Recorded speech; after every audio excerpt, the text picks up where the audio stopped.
بسم الله الرحمن الرحيم قل هو الله أحد الله الصمد لم يلد ولم يولد ولم يكن له كفوا أحد بسم الله الرحمن الرحيم قل هو الله أحد الله الصمد لم يلد ولم يولد ولم يكن له كفوا أحد بسم الله الرحمن الرحيم قل هو الله أحد الله الصمد لم يلد ولم يولد ولم يكن له كفوا أحد بسم الله الرحمن الرحيم قل هو الله أحد الله الصمد لم يلد ولم يولد ولم يكن له كفوا أحد بسم الله الرحمن الرحيم قل هو الله أحد الله الصمد لم يلد ولم يولد ولم يكن له كفوا أحد بسم الله الرحمن الرحيم قل هو الله أحد الله الصمد لم يلد ولم يولد ولم يكن له كفوا أحد بسم الله الرحمن الرحيم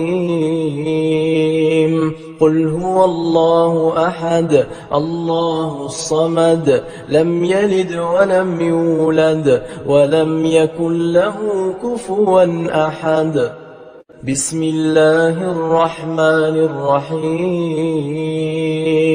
قل هو الله أحد الله الصمد لم يلد ولم يولد ولم يكن له كفوا أحد بسم الله الرحمن الرحيم قل هو الله أحد الله الصمد لم يلد ولم يولد ولم يكن له كفوا أحد بسم الله الرحمن الرحيم قل هو الله أحد الله الصمد لم يلد ولم يولد ولم يكن له كفوا أحد.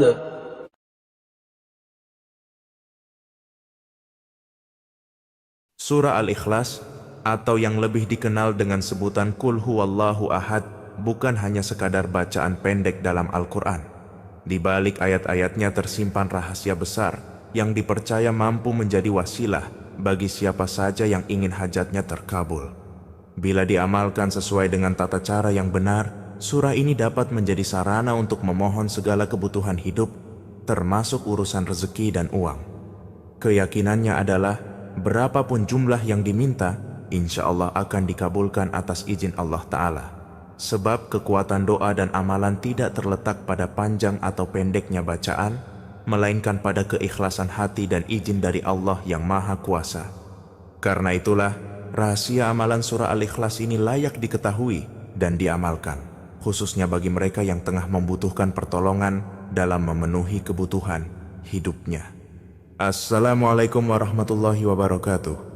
Dengan penuh rasa syukur, kita awali pertemuan ini dengan menyebut nama Allah, Zat yang Maha Pengasih lagi Maha Penyayang.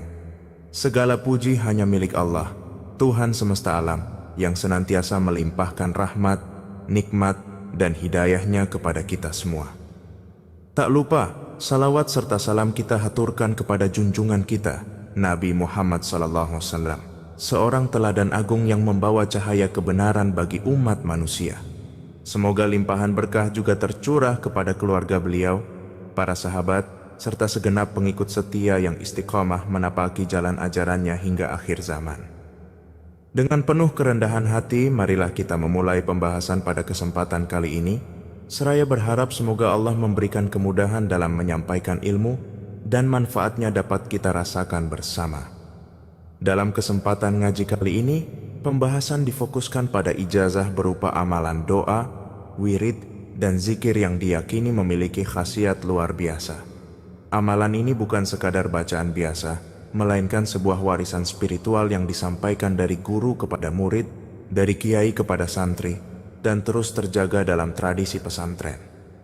Sumber utama amalan ini diambil dari ijazah yang diberikan oleh seorang ulama karismatik, Al-Mukarram KH, Abdul Ghafur, pengasuh pondok pesantren Sunan Derajat, Paciran, Lamongan, Jawa Timur.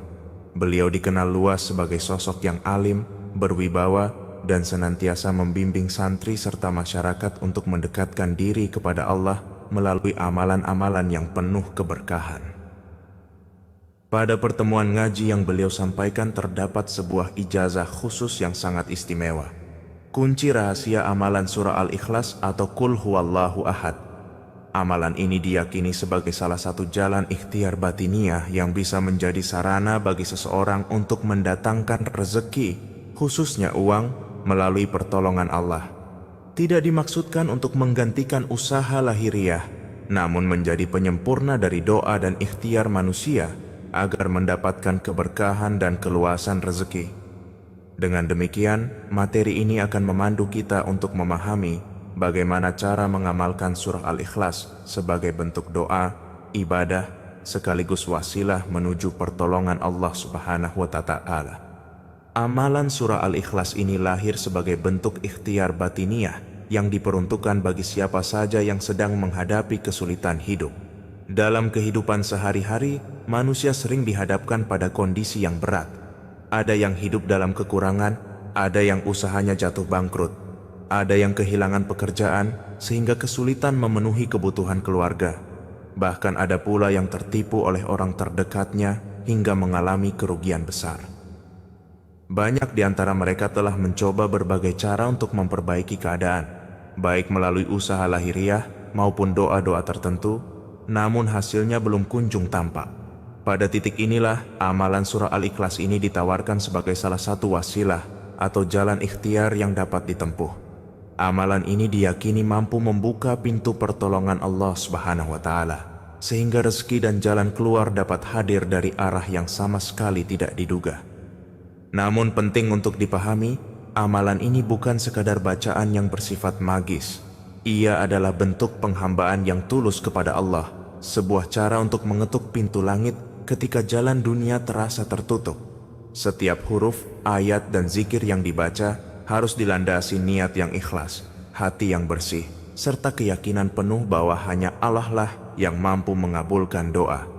Dengan kesadaran itu, amalan ini menjadi bukan sekadar sarana meminta uang, tetapi juga latihan spiritual yang memperkuat iman dan tawakal. Amalan surah Al-Ikhlas ini memiliki tata cara khusus yang harus diperhatikan agar manfaatnya bisa dirasakan. Hal pertama yang menjadi syarat utama adalah istiqamah. Amalan ini wajib dilakukan selama 7 malam berturut-turut tanpa terputus. Jika 1 malam saja terlewat, maka pengamal harus memulai kembali dari awal. Konsistensi dan kesungguhan hati menjadi kunci utama keberhasilannya. Waktu yang dianjurkan adalah tengah malam, kira-kira pukul 12 atau setelahnya, ketika kebanyakan orang sedang tertidur pulas. Pada waktu inilah suasana hati biasanya lebih tenang, pikiran lebih jernih, dan konsentrasi lebih mudah diarahkan hanya kepada Allah. Sebelum memulai, ada beberapa persiapan lahiriah yang harus dilakukan. 1. Bersuci dengan wudhu, agar tubuh dan jiwa dalam keadaan suci. 2. Memakai pakaian yang bersih dan terhindar dari najis. 3. Menggunakan minyak wangi non-alkohol sebagai bentuk penghormatan dalam beribadah. 4. Memilih tempat yang sunyi, jauh dari gangguan orang lain, sehingga hati bisa lebih fokus. Setelah semua persiapan dilakukan, mulailah amalan dengan mendirikan salat tahajud 2 rakaat. Salat ini menjadi pintu pembuka sekaligus sarana untuk mendekatkan diri kepada Allah di waktu yang penuh keberkahan. Setelah itu, lanjutkan dengan salat hajat 2 rakaat dengan niat khusus memohon agar hajat rezeki dan kebutuhan hidup segera dikabulkan. Dalam salat hajat ada ketentuan bacaan yang perlu diperhatikan. Rakaat pertama, setelah Al-Fatihah, bacalah surah Al-Kafirun sekali. Rakaat kedua, setelah Al-Fatihah bacalah surah Al-Ikhlas sekali. Dengan susunan bacaan ini, salat hajat menjadi lebih bermakna. Surah Al-Kafirun mengajarkan ketegasan dalam iman, sedangkan surah Al-Ikhlas meneguhkan keyakinan akan keesaan Allah yang menjadi inti dari segala doa dan permohonan. Rangkaian ibadah ini bukan hanya sekadar rutinitas, melainkan bentuk kepasrahan total kepada Allah. Melalui tahajud dan hajat, seseorang meletakkan seluruh harapannya di hadapan Allah dengan penuh kerendahan hati, sebelum akhirnya melanjutkan ke amalan zikir dan doa yang lebih khusus. Setelah selesai menunaikan salat tahajud dan salat hajat, amalan tidak berhenti begitu saja. Justru pada tahap inilah inti dari ijazah surah Al-Ikhlas dimulai. Seseorang yang telah menyelesaikan salat hendaknya tetap duduk dalam posisi bersila menghadap kiblat, menjaga kesucian diri, dan tidak memutuskan wudu. Jika wudunya batal, maka ia harus memperbarui kembali agar kondisi lahir dan batin tetap bersih. Dengan penuh konsentrasi, pengamal kemudian melanjutkan dengan membaca 4 surat pendek secara berurutan. Urutan bacaan ini tidak boleh diacak, karena masing-masing surat memiliki kedudukan dan makna yang saling melengkapi. Susunannya adalah sebagai berikut. 1. Surah Al-Fatihah dibaca 3 kali, diawali dengan basmalah. Surah ini merupakan ummul kitab, pembuka segala doa, sekaligus sarana memohon petunjuk Allah. 2. Surah Al-Ikhlas dibaca 3 kali. Surah ini menegaskan keesaan Allah, menjadi inti tauhid dan sekaligus kunci utama amalan ini.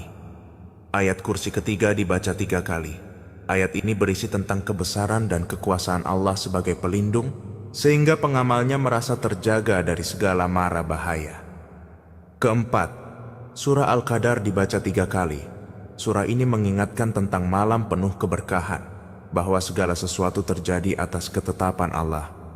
Setelah 4 bacaan utama selesai, amalan dilanjutkan dengan zikir khusus, yaitu mengucapkan kalimat hasbunallahu wa ni'mal wakil sebanyak 450 kali. Jumlah ini tidak boleh dikurangi, karena di dalam hitungan tersebut terkandung kekuatan istiqamah yang mengikat hati untuk terus bersandar kepada Allah. Maknanya sederhana tetapi mendalam. Cukuplah Allah menjadi penolong kami, dan Dia adalah sebaik-baik pelindung. Zikir ini bukan sekadar lantunan lisan, tetapi harus diiringi dengan keyakinan penuh dalam hati. Semakin khusyuk seseorang membacanya, semakin kuat pula pengaruhnya dalam menenangkan jiwa dan menguatkan rasa tawakal kepada Allah. Dengan demikian, rangkaian bacaan surat dan zikir ini menjadi penguat spiritual sebelum akhirnya seseorang bermunajat dengan doa yang lebih pribadi. Setelah rangkaian bacaan surat dan zikir selesai, tibalah pada tahap yang paling penting, yaitu berdoa. Pada saat ini, pengamal dianjurkan untuk menengadahkan kedua tangan, duduk dengan penuh khusyuk, dan menghadapkan hati sepenuhnya kepada Allah Subhanahu wa Ta'ala. Suasana malam yang tenang menjadi waktu yang tepat untuk bermunajat, karena doa di sepertiga malam memiliki kedudukan yang sangat istimewa di sisi Allah. Dalam berdoa, hendaknya seseorang menyebutkan dengan jelas hajat yang diinginkan. Jika yang dimohon adalah rezeki, sebutkanlah kebutuhan tersebut secara spesifik. Bahkan tidak ada salahnya menyebutkan jumlah uang yang diperlukan. Doa bisa disampaikan dalam bahasa Arab, bahasa Indonesia, atau bahasa lain yang dipahami, karena yang terpenting adalah ketulusan hati ketika memohon. Doa ini tidak boleh dilakukan dengan tergesa-gesa. Luangkan waktu sejenak untuk merenungkan kondisi diri, mengingat betapa lemahnya manusia tanpa pertolongan Allah, lalu hadirkan keyakinan penuh bahwa hanya Allah lah yang mampu mengabulkan semua permintaan. Semakin detail doa itu diucapkan, semakin kuat pula kesan penghambaan yang ditunjukkan. Namun penting untuk diingat, doa bukan hanya sekadar meminta. Ia adalah bentuk pengakuan bahwa manusia hanyalah hamba yang bergantung sepenuhnya kepada Tuhannya. Oleh karena itu, selain menyebutkan hajat duniawi seperti uang atau rezeki, sebaiknya sertakan pula permohonan agar hati diberi kelapangan, iman dikuatkan, dan kehidupan diberkahi. Dengan demikian, doa menjadi lebih menyeluruh dan bermakna, bukan sekadar permintaan materi, tetapi juga permohonan keberkahan. Tahap ini menutup rangkaian amalan dengan penuh pengharapan. Jika dilakukan dengan hati ikhlas, pikiran yang fokus, dan keyakinan tanpa ragu, maka insya Allah doa yang dipanjatkan akan dikabulkan oleh Allah, sesuai dengan janjinya untuk mendengar doa hamba-hambanya. Amalan surah Al-Ikhlas yang diajarkan ini diyakini memiliki keistimewaan besar bila dijalankan dengan benar dan penuh keyakinan. Syarat utamanya adalah istiqamah, dilakukan sedikitnya 7 malam berturut-turut tanpa putus, tepat di waktu tengah malam, serta diiringi dengan hati yang ikhlas. Konsistensi ini menjadi bukti kesungguhan seorang hamba dalam mengetuk pintu rahmat Allah. Keutamaan amalan ini bukan hanya terletak pada bacaan surahnya, tetapi juga pada rangkaian ibadah yang menyertainya, mulai dari tahajud, hajat, bacaan 4 surah pilihan, hingga zikir hasbunallahu wa ni'mal wakil yang diulang ratusan kali. Semua itu membentuk ikatan spiritual yang kuat, yang menegaskan kebergantungan seorang hamba hanya kepada Allah. Apabila diamalkan dengan sepenuh hati, insya Allah seseorang akan merasakan hasilnya. Pertolongan Allah akan datang dari arah yang sama sekali tidak disangka-sangka, min haitsu la yahtasib. Rezeki bisa hadir dengan cara yang tak terduga, bisa melalui peluang usaha, bantuan orang lain, atau jalan lain yang sebelumnya tidak pernah terpikirkan. Yang terpenting, seorang hamba harus tetap yakin bahwa Allah Maha Kuasa untuk memberi kecukupan meskipun manusia merasa tak punya jalan keluar. Janji ini bukan berarti amalan otomatis menjadikan orang kaya tanpa usaha. Amalan ini adalah ikhtiar batiniah yang melengkapi ikhtiar lahiriah. Hasil akhirnya sepenuhnya bergantung pada izin Allah. Karena itu, siapapun yang mengamalkan surah Al-Ikhlas dengan istiqamah, ikhlas, dan penuh keyakinan, bukan hanya akan diberikan kecukupan rezeki, tetapi juga ketenangan hati, kekuatan iman, dan rasa tawakal yang semakin mendalam. Demikianlah penjelasan mengenai amalan ijazah surah Al-Ikhlas yang telah diwariskan oleh para ulama sebagai salah satu jalan ikhtiar batiniah. Amalan ini bukanlah jaminan mutlak untuk memperoleh kekayaan, tetapi merupakan sarana mendekatkan diri kepada Allah, sekaligus wujud penghambaan seorang hamba yang sadar bahwa hanya Allah lah sumber segala pertolongan. Apabila kita mengamalkan dengan istiqamah, penuh keyakinan, dan hati yang ikhlas, insya Allah doa dan hajat yang dipanjatkan akan dikabulkan. Rezeki bisa datang dengan cara yang tidak terduga, masalah hidup bisa dipermudah jalannya, dan hati akan merasakan ketenangan yang sulit digambarkan dengan kata-kata. Namun, kita juga perlu selalu ingat bahwa yang mengabulkan setiap doa hanyalah Allah semata. Amalan ini hanyalah sarana untuk mengetuk pintu rahmat-Nya, bukan tujuan akhir itu sendiri. Kami memohon maaf apabila ada kekurangan dalam penyampaian ini. Semoga apa yang telah dijelaskan dapat menjadi manfaat, memberikan pencerahan, dan menjadi penyemangat untuk semakin giat berdoa dan beribadah. Semoga Allah memberikan kemudahan, keberhasilan, serta mengabulkan setiap hajat baik kita semua. Akhir kata, marilah kita tutup dengan doa dan harapan, semoga Allah senantiasa melimpahkan taufik, hidayah dan inayahnya kepada kita. Wassalamualaikum warahmatullahi wabarakatuh.